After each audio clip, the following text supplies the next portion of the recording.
Selamat pagi. Terima kasih untuk Bu Mei Riyamana Fitupulu yang telah memberikan saya kesempatan untuk melakukan presentasi. Perkenalkan, nama saya Joy Abilitus Siregar dari kelas 10 MIA 2 dari kelompok 1B. Di sini saya akan melakukan presentasi yang berjudul Coelenterata.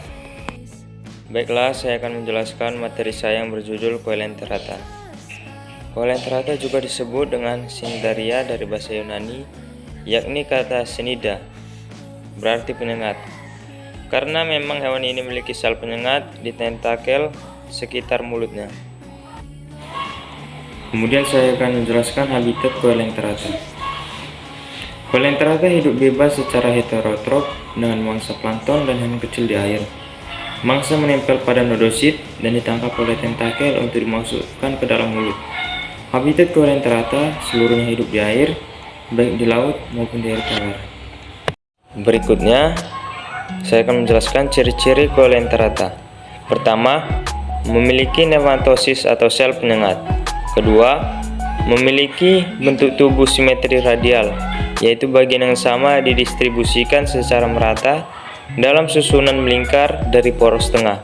Tiga, jenis kelamin. Monoechios atau Dioecious, larvanya disebut planula. Keempat, merupakan hewan karnivora atau memakan invertebrata kecil. Makanan utamanya adalah krustacean, zooplankton, dan ikan kecil ataupun larva insekta.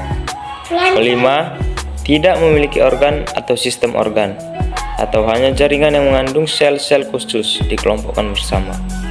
Keenam, tidak memiliki otak, tetapi impuls saraf berjalan melalui tubuh mereka dan mampu mendeteksi sinyal dari lingkungan. Ketujuh, mengalami siklus hidup atau metagenesis. Kedelapan, rangka tubuh Coelenterata mengandung zat kapur atau zat kitin. 9, sebagian hidup secara soliter, sedangkan sebagian yang lain hidup berkoloni. 10, hewan bersel banyak. Struktur Coelenterata.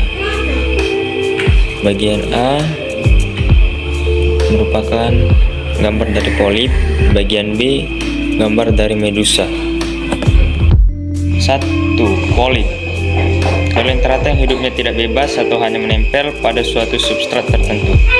Berbentuk silindris, bagian proksimal melekat, bagian distal memiliki mulut yang dilingkupi tentakel. Berkoloni serta gonad, dapat eksternal maupun internal. 2. Medusa. Berbentuk menyerupai payung atau lonceng dengan tentakel yang menggantung di permukaan. Ruang digesti berupa saluran radial, cabang 4, dan bermuara di saluran sirkular. Coelenterata hidupnya bebas karena memiliki kemampuan untuk berenang. Sebelum masuk ke reproduksi, kita dapat melihat gambar dari reproduksi aseksual dan reproduksi seksual dari Coelenterata. Reproduksi Coelenterata. Reproduksi Coelenterata ini terjadi secara seksual dan aseksual. Reproduksi aseksualnya, reproduksi ini dilakukan dengan pembentukan suatu tunas. Pembentukan tunas tersebut selalu terjadi pada Coelenterata yang berbentuk polip. Tempat tunas tubuh pada Coelenterata biasanya pada kaki polip yang melekat pada tubuh induknya, sehingga nanti akan muncul banyak anak dari Coelenterata atau sering disebut dengan koloni. 2. Reproduksi seksual. Reproduksi seksual dengan pembentukan gamet, yaitu ovum dengan sperma dari Coelenterata yang berbentuk medusa dan yang berbentuk polip. Berikutnya pengelompokan Coelenterata. Klasifikasi Coelenterata sendiri terdiri dari beberapa macam seperti hydrozoa, scyphozoa, dan anthozoa, yaitu hydrozoa. Hydrozoa hidup secara soliter atau terpisah, dan sebagian lagi membentuk koloni atau berkelompok. Untuk hydrozoa soliter berbentuk polip, dan sementara hydrozoa berkoloni memiliki bentuk polip dominan, serta beberapa lainnya membentuk medusa seperti Obelia, Hydra, Physalia. Pertama, Hydra adalah genus hewan air tawar diploplastik kecil dari kelas Hydrozoa.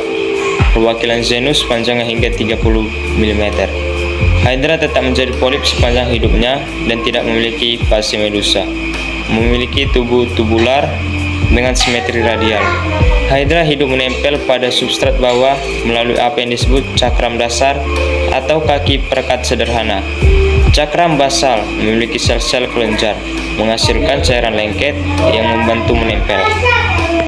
Ini merupakan gambar dari struktur tubuh Hydra. 2. Obelia. Obelia adalah coelenterata kolonial menetap yang terdiri dari batang bercabang tegak, terdiri dari cangkir.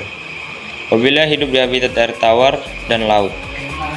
Menempel pada permukaan batu, cangkang moluska, dan rumput laut. Karena Obelia membentuk struktur seperti pohon bercabang, itu biasa disebut bulu laut. Setiap koloni Obelia melekat pada permukaan dengan akar horizontal, seperti benang yang disebut hydrorhiza. Batang percabangan vertikal muncul dari hydrorhiza yang panjangnya sekitar 2,5 cm. 3. Physalia. Physalia merupakan hewan unik anggota ordo Siphonophora dari kelas Hydrozoa. Meskipun terlihat seperti satu hewan utuh, Physalis merupakan koloni polip uniseksual yang terdiri dari polip jenis Pneumatophore untuk bagian mengambang atau float, Dactylozoids pada tentakel, Gastrozoids untuk feeding, dan Gonozoid untuk memproduksi gamet saat reproduksi. Gambar ini merupakan metagenesis dari Scyphozoa. Scyphozoa. Scyphozoa adalah salah satu dari 3 kelas filum coelenterata. Scyphozoa berasal dari bahasa Yunani Scypho berarti mangkuk dan zoa yang berarti hewan. Jadi dengan demikian, Scyphozoa adalah hewan yang memiliki bentuk tubuh seperti mangkuk. Pada umumnya, Scyphozoa memiliki bentuk dominan berupa medusa. Medusa Scyphozoa dikenal dengan ubur-ubur. Medusa Scyphozoa umumnya memiliki ukuran 2-40 cm. Scyphozoa bereproduksi secara seksual dan aseksual. Polip yang berukuran kecil atau Scyphistoma tumbuh menjadi polip berukuran besar atau strobila. Kemudian satu persatu kuncup strobila itu lepas dan menjadi evira. Evira itu akan tumbuh menjadi medusa jantan ataupun betina. Medusa jantan menghasilkan sperma sedangkan medusa betina menghasilkan ovum. Ketika itu terjadilah fertilasi dalam air. Hasil dari fertilasi itu membentuk zigot. Zigot berkembang menjadi planula dan kemudian menempel di tempat yang cocok hingga menjadi polip atau Scyphistoma. Secara sederhana, siklus Aurelia dapat ditulis sebagai berikut. Fertilasi sperma dan ovum di air menjadi zigot planula atau larva bersilia. Kemudian menjadi Scyphistoma atau fase polip, kemudian strobila atau kuncup, kemudian evira, medusa, sampai dengan medusa jantan dan betina. Anthozoa. Anthozoa berasal dari kata anthos yang artinya bunga dan zoon yang artinya hewan. Jadi anthozoa adalah coelenterata yang bentuknya merupai bunga. Misalnya anemon laut dan batu karang. Hidup anthozoa bersifat soliter atau berkoloni dan melekat pada suatu tempat atau substrat. Sepanjang hidupnya tidak mempunyai bentuk medusa. Semuanya merupakan polip. Polip pada anthozoa umumnya lebih pendek dan lebih kokoh daripada hydrozoa. Dan Scyphozoa, ujung oralnya mendatar berbentuk seperti piring. Contoh hewan yang termasuk ke dalam anthozoa. Pertama, mawar laut atau Metridium sp. Mawar laut menempel pada dasar perairan. Pada permukaan mulut mawar laut terdapat banyak tentakel berukuran pendek. Tentakel ini berfungsi untuk mencegah agar pasir dan kotoran lain tidak melekat sehingga mawar laut tetap bersih. Buah karang atau koral. Karang atau koral adalah invertebrata laut yang termasuk dalam kelas Anthozoa dari filum Cnidaria. Mereka biasanya hidup dalam koloni yang padat dari banyak polip individu yang identik. Koral mencakup pembangun terumbu karang yang mendiami lautan tropis dan mengeluarkan kalsium karbonat untuk membentuk kerangka keras. Kita masuk ke dalam peranan coelenterata bagi kehidupan. Peranan coelenterata yang menguntungkan. Pertumbuhan batu karang di pantai dapat menanabrasi daratan oleh ombak. tempat perkembangbiakan biota laut. Penduduk sekitar pantai biasa memanfaatkan karang laut sebagai cenderamata, pembuatan taman, atau mengambil batu karang sebagai bahan bangunan. Biota dari kelas Anthozoa merupakan pembentuk ekosistem terumbu karang yang menjadi habitat ikan dan hewan laut lainnya. Beberapa jenis ubur-ubur atau jellyfish yang tidak beracun dapat dikonsumsi dan diperdagangkan sebagai ubur-ubur asin.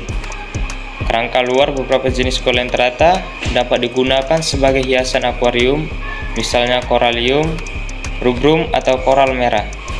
Fungia actiniformis atau karang piring, Paramuricea atau akar bahar, dan Favia speciosa atau karang otak. Ubur-ubur sering dimanfaatkan oleh orang Jepang untuk bahan makanan dan sebagai bahan kosmetik. Ada juga jenis Anthozoa yang membentuk kerangka dari zat tanduk yang sering dikenal sebagai akar bahar atau Eulexaura antiphates, yang kerangkanya dapat digunakan sebagai gelang. Peranan yang merugikan. Pertumbuhan yang berlebih di laut lepas dapat menyebabkan pendangkalan air laut yang mengganggu dan membahayakan pelayaran kapal. Sengat yang dihasilkan oleh hewan hydrozoa mengganggu kenyamanan dan keamanan para penyelam. Baik, terima kasih untuk teman-teman yang telah mendengarkan presentasi saya. Semoga bermanfaat. Bila ada kesalahan mohon dimaafkan.